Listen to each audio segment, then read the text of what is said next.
26 नवंबर 2019 police को पानीपत के गांव के बाहर झाड़ियों में एक लड़की की लाश मिली। लाश थी 19-20 साल की एक लड़की की, जिसका बड़ी ही बेरहमी के साथ कत्ल किया गया था। किसकी थी ये लाश और कौन थी वो लड़की, सब कुछ जानेंगे इस वीडियो में, जिसके लिए वीडियो में अंत तक बने रहिएगा। ये लाश थी नैन्सी शर्मा की। नैन्सी शर्मा दिल्ली की मिडिल क्लास फैमिली से संबंध रखती थी। उसे पार्टी में जाना बेहद पसंद था और पैसों की वजह से वो अपने शौकों को अधूरा नहीं रहने देती थी। ऐसे ही एक दिन अपने दोस्त के बेटे की पार्टी पर गई थी। वहाँ पर उसकी मुलाकात साहिल चोपड़ा नाम के लड़के से होती है। साहिल चोपड़ा अमीर घराने से ताल्लुक रखता था। साहिल अमीर तो था, लेकिन उसे पता था कि पैसे कैसे कमाए जाते हैं। इस पार्टी में दोनों में आपस में बातें होती हैं, एक दूसरे का हाथ पकड़कर डांस करते हैं और इसके बाद दोनों अपना नंबर एक्सचेंज करते हैं। कह सकते हैं कि दोनों को पहली नजर में प्यार हो गया था।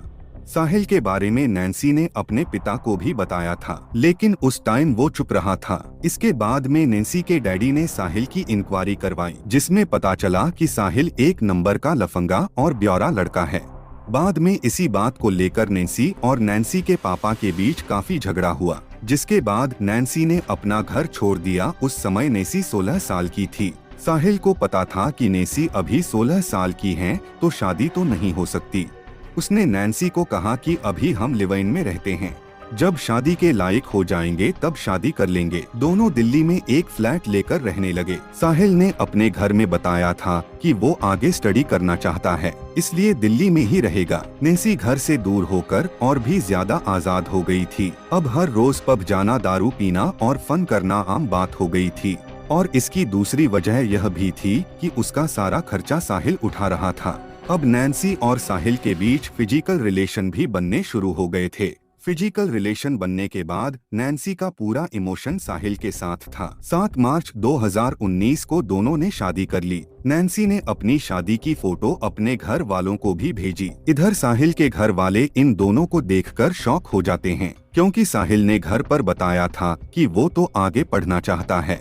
जैसे तैसे साहिल ने घर वालों को मना लिया और नैन्सी को सेट कर लिया। दोनों को एक नया फ्लैट मिल जाता है। दोनों खुशी खुशी रहने लगते हैं, लेकिन ये सब कुछ ज्यादा देर तक नहीं चलता। कुछ दिनों के बाद दोनों में अनबन होने लगती है। साहिल नैन्सी से दूर होता जा रहा था। दोनों में अक्सर झगड़ा होने लगा। नैन्सी अब अपने घर वालों से भी बात करने लग गई थी, लेकिन अपनी पर्सनल बातें वो सिर्फ अपनी एक दोस्त को बताती थी। 11 नवंबर 2019 को अचानक नैन्सी गायब हो जाती है। नैन्सी का जब घर पर फोन नहीं आता तो घर वाले परेशान हो जाते हैं।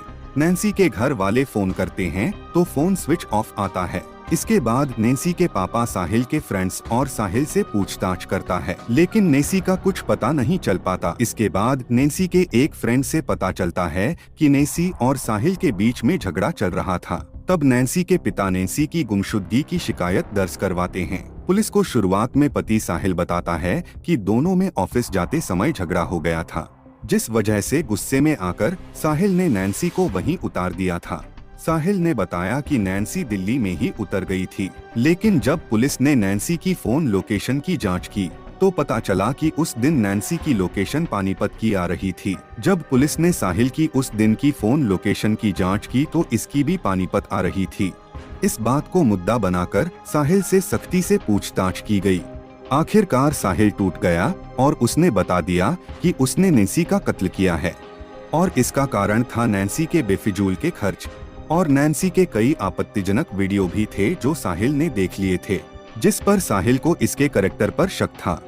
इसलिए नैन्सी को काम के सिलसिले में पानीपत साथ चलने के लिए बोला था और रास्ते में ही सुनसान इलाके में जाकर नैन्सी के सिर पर अपने रिवॉल्वर से गोली मार दी। इस कत्ल में साहिल के साथ 3 उसके दोस्त भी शामिल थे, जिनको बाद में पकड़ लिया गया। इसके साथ ही इस केस की समाप्ति होती है। आपको हमारी क्राइम बड़ी वीडियोज कैसी लगती हैं? कमेंट सेक्शन में जरूर बताइएगा। अगर आप इस चैनल पर नए हैं तो चैनल को सब्सक्राइब जरूर कर ले। मिलते हैं अगली वीडियो में।